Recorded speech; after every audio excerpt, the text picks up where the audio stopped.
जब प्रिया का पति अपनी नई नवेली पत्नी को छोड़कर सऊदी पैसे कमाने चला गया तो उसकी पत्नी अपनी जवानी की आग को संभाल नहीं पाई और फिर अपने देवर को देने का मन बना लिया। और फिर जब भी मौका मिलता था तो चोरी चुपके आधी आधी रात को देवर और भाभी एक दूसरे के साथ अपनी आग को बुझा लेते थे।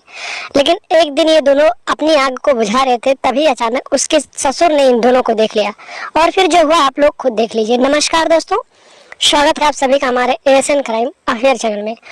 मित्रों, एएसएन क्राइम अफेयर चैनल को आप सभी लोग सब्सक्राइब कीजिए, वीडियो को लाइक कीजिए और वीडियो को ढेर सारा शेयर भी कीजिए। दोस्तों, ये जो स्टोरी है फिक्शनल स्टोरी बनाने और सुनाने का मकसद ये है कि आप लोग ऐसी वीडियो को देखकर आसपास के जो ऐसे लोग हैं जो ऐसी मानसिकता रखते हैं उनसे सतर्क हो सके और सावधान हो सके और अपने परिवार को सुरक्षित रखे। जब प्रिया की शादी हुई तो वो अपने ससुराल गई और फिर अपने पति के साथ अच्छे से रहती थी। उसके पति का नाम रोहित था। रोहित अपनी पत्नी का खूब ख्याल रखता था और रोज रात को खूब सारा प्यार करता था। प्रिया की जवानी खिलखिला उठी थी क्योंकि उसका पति जो था इतना अच्छा प्यार करता था कि उसका एकदम से मन तृप्त हो जाता था।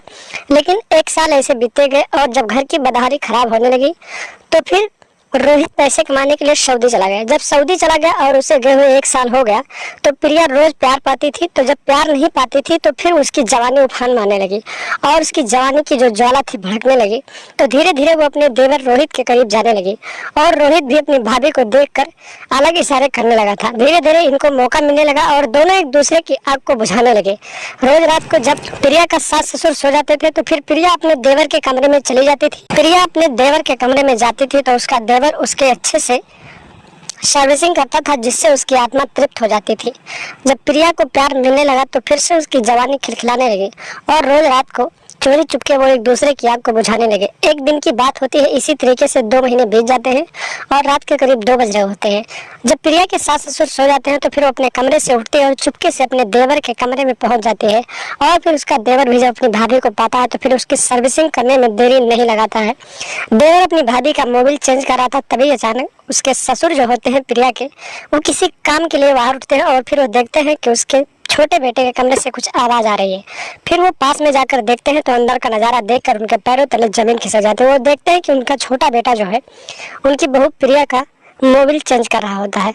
इतना देखने के बाद ससुर की आंखें फटी की फटी रह जाती है और फिर वो इन दोनों को आवाज देने लगता है।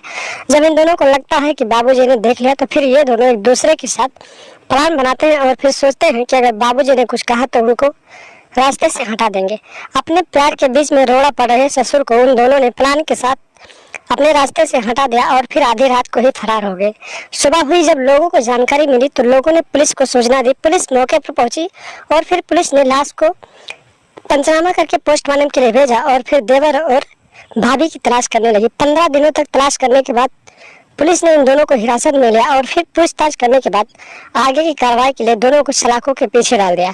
तो दोस्तों, सावधान रहें, सतर्क रहें, क्योंकि ऐसे लोग जो है अपने रिश्ते की मर्यादाओं को नहीं समझते हैं और कभी भी अपने रिश्ते की मर्यादा को तोड़ देते हैं और रिश्तों को शर्मसार कर देते हैं। और साथ में अपनी पत्नी को, अपनी नई नवेली पत्नी को छोड़कर कहीं न जाए, क्योंकि अगर आप छोड़कर चले जाएंगे और उनको प्यार नहीं मिलेगा तो वो भी इस तरह का कदम उठा सकते हैं। तो सावधान रहें, सतर्क रहें, अपना और अपनों का ख्याल रखें और अपने परिवार को सुरक्षित रखें और लगातार हमारे साथ बने रहें। चैनल पर नए हैं तो सब्सक्राइब करें और हमेशा देखते रहें एएसएन क्राइम अफेयर।